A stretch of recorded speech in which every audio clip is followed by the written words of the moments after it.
ainsi réuni au terme de ces États généraux de la justice une démarche collective qui a permis un diagnostic exhaustif de notre système judiciaire.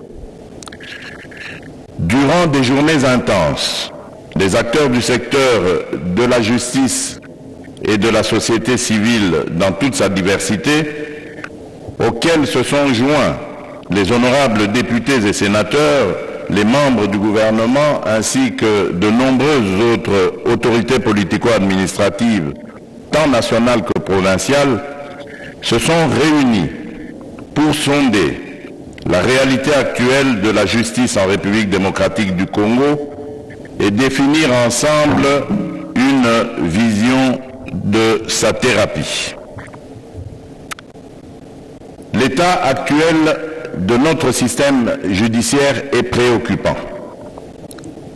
Nos travaux ont mis en lumière des failles profondes, héritées de décennies de crise, de négligence et d'abus.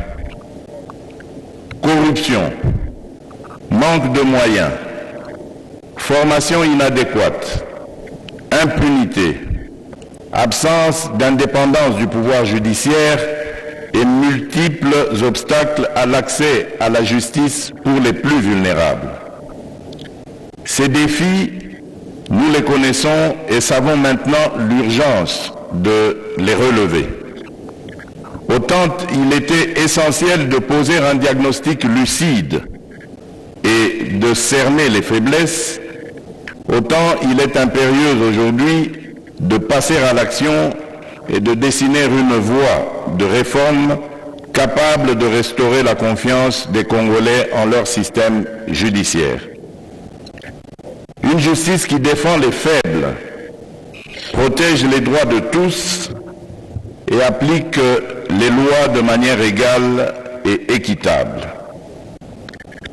Tout au long de ces échanges et concertations, vous avez fait preuve de rigueur et de détermination. Les discussions, parfois franches et intenses, ont permis d'aborder les points essentiels dans une diversité de perspectives.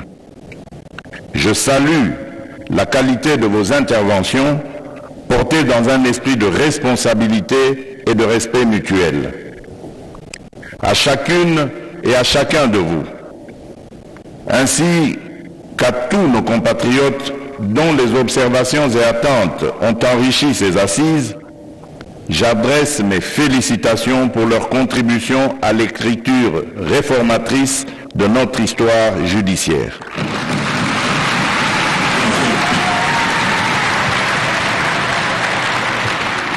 Mesdames et messieurs, distingués invités, vos échanges au cours des travaux des États généraux de la justice ont permis de dégager des solutions prometteuses.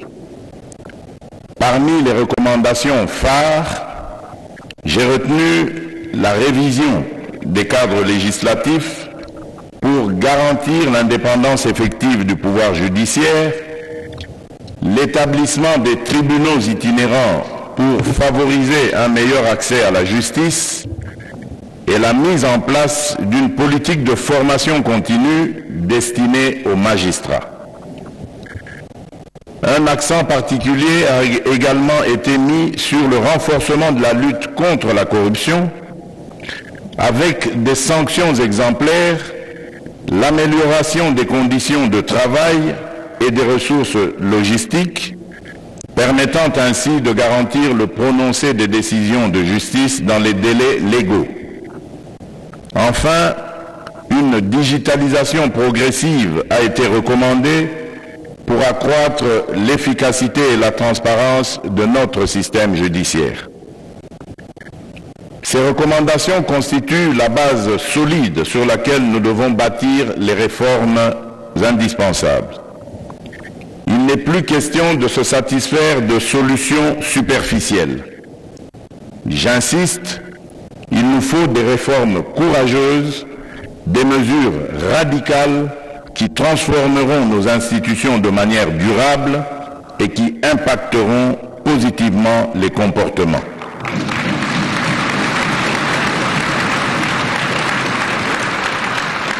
En tant que garant du bon fonctionnement des institutions et magistrats suprêmes, j'affirme mon engagement personnel à accompagner la mise en œuvre idoine des recommandations issues des États généraux de la justice.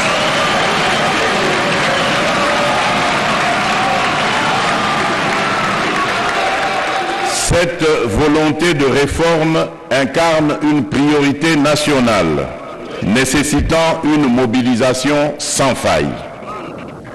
Dans cette perspective, le gouvernement recevra des directives claires pour déployer les ressources matérielles et financières indispensables au succès des réformes préconisées.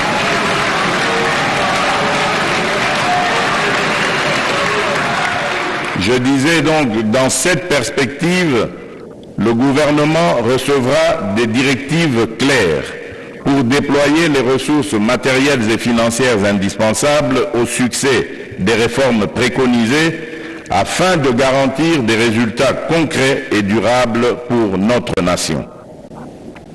Je souhaite véritablement que chaque citoyen congolais, où qu'il se trouve, ressente les changements qui s'annoncent dans notre système judiciaire.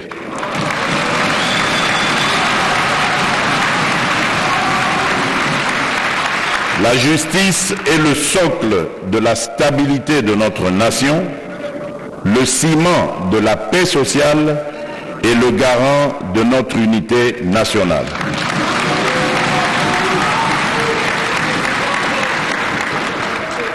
Mesdames et messieurs, distingués invités, en cet instant solennel, j'adresse un hommage sincère à nos partenaires internationaux pour leur soutien indéfectible. À vous, mes chers compatriotes ici présents, le peuple congolais, dans toute sa grandeur et sa résilience, nous observe. Il attend de nous de bons résultats et ne va plus tolérer des écarts. Nous avons tous une responsabilité sacrée envers notre nation et chacune ici, à travers son rôle et ses compétences, porte la charge et l'honneur de cette lourde mission. Ce jour sera marqué dans l'histoire comme celui où, unis, nous avons pris l'engagement solennel de restaurer la justice en République démocratique du Congo. L'histoire jugera sévèrement quiconque trahira cet engagement.